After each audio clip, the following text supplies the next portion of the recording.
अस्सलाम वालेकुम वर्स। तो भाई एक और आज की न्यू एपिसोड और आज की जो ये वाली वीडियो है इसके अंदर मैं आपको आपका एक छोटा सा जो बड़ा मसला है जो आप लोग बहुत बड़ा समझते हैं उसका बेसिक सॉल्यूशन बताने वाला हूँ और किस तरीके से आप बच सकते हैं। जैसे कि मसला सारा ये है, अगर डायरेक्ट मैं बात पर आ जाऊँ कि भाई आप लोगों की चूज़े एक दूसरे को काटते हैं। जिन्होंने पाले उन्होंने ये बातें फेस करी, जिन लोगों को नहीं पता उनके लिए भी इन्फॉर्मेशन में से इजाफा होगा।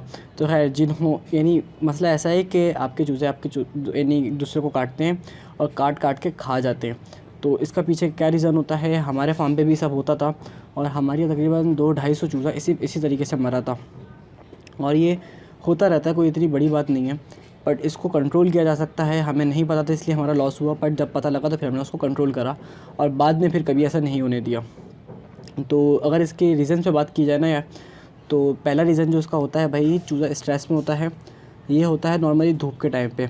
और मैंने जो सुना है इसका वजह कि चूज़ा या तो उसको एंटीबायोटिक ज़्यादा दी होती है इसलिए वो चिड़चिड़ा हो जाता है, और तीसरी बात है कि धूप में उसके अंदर कुछ ऐसी चीज़ होती है जिससे उसके मुंह पे ऐसा चबाने की कुछ चीज़ दिल करता है। जैसे बच्चों का दिल नहीं करता कोई चीज़, हर चीज़ चबाने का, वैसे उनके सेंसेशन टाइप की कुछ चीज़ होती है इससे ना, तो वो फिर एक दूसरे को पिकिंग करते हैं। तो यही वजह होती है जिससे ये हो रहा होता है। तो जब अगर आपके शेड में धूप आ रही है या आपके शेड में गैस ज़्यादा बन रही है या फिर आपने एंटीबायोटिक ज़्यादा दी हैं, तो ये सारी चीज़ें हो सकती हैं। तो अब आता है सवाल कि इसको सॉल्व कैसे किया जाए और इससे बचा जाए। तो भाई बहुत ही ज़्यादा सिंपल है इससे बचने का तरीका। आपने क्या करना है, आप चूज़ों को किसी तरीके से मसरूफ़ कर दो। पहली बात, धूप है तो धूप का बचाव करना पड़ेगा आपको।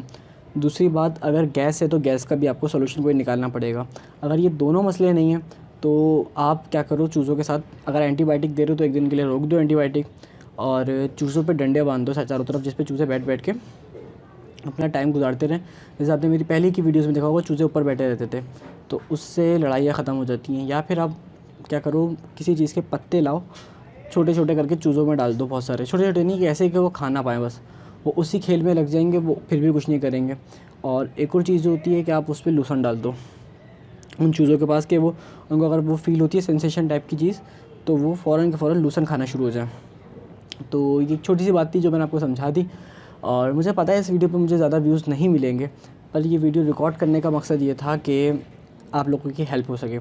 अगर आप चेक करो मेरी पुरानी वीडियोस तो उसके अंदर बहुत कम व्यूज़ होते हैं इन ऐसी वीडियोस ऐसे टॉपिक्स पे बहुत कम व्यूज़ होते हैं। और रीज़न ये होता है कि लोगों को बस वही वाली वीडियोस पसंद होती है जिसमें आपको बताऊं कि आप महीने का 2 लाख, 5 लाख, 10 लाख, 15 लाख कमा सकते हो, लोग वही देखेंगे। तो ये उन लोगों के लिए है जिन लोगों को हेल्प की ज़रूरत है, और इस तरह की वीडियोस उनके लिए। इसी तरह की एक और वीडियो मैं बना रहा हूँ बहुत जल्द, जिसके अंदर मैं आपको बताने वाला हूँ कि किस तरीके से एक स्मॉल हैचरी चलती है और मेरी अपनी हैचरी कैसे चल रही है और किस तरीके से आप इस बिज़नेस को स्टार्ट कर सकते हो। और जहाँ तक कि पहले मैंने आपका सेल पॉइंट भी बता दिया और किस तरीके से आप इस काम को आगे कर सकते हो। तो ये वीडियो आने वाली है। मैंने मज़ीद 2 इंक्यूबेटर और परचेज़ करे हैं, फुली ऑटोमेटिक हैं, इम्पोर्टेड हैं। उनका भी बताऊँगा कि उनका रिज़ल्ट कैसा है और वो कैसे इंक्यूबेटर हैं।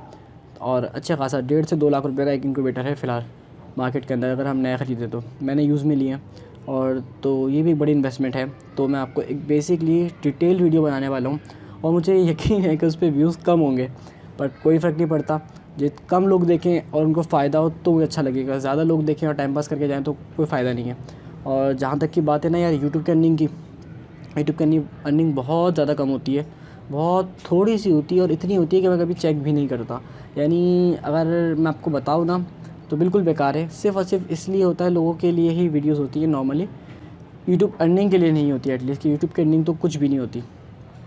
तो ये एक बात थी जिसकी वजह से मैं सोच रहा था, और वो वीडियो जो होगी वो सबसे बेहतरीन वीडियो होगी मेरे ख्याल से उस चैनल पे, कि सबसे डिटेल में उसके लिए मैं सोच रहा हूँ कि उस वीडियो को ऐसा समझाऊँगा कि आप सब लोगों को समझ में आए और एक छोटी हैचरी आप लोग घर में भी रन कर सकें, जो लोग अपने घर के लिए चाहते हैं कुछ काम वाम करना। तो अगर चाहते हो उस वीडियो को जल्द से जल्द, तो मुझे कमेंट करो ताकि उस वीडियो को मैं जल्द ही रिकॉर्ड करूँ।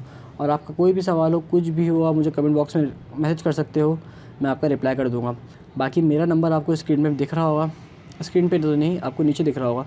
तो आप मुझे सिर्फ व्हाट्सएप पे कांटेक्ट करें तो अच्छा है, बाकी मैं कॉल नहीं रिसीव कर पाता तो खैर व्हाट्सएप पे मैसेज कर सकते हैं आप। तो बस यार इतनी सी वीडियो थी, मिलते हैं अपनी नेक्स्ट एपिसोड में, तब तक के लिए अस्सलाम वालेकुम।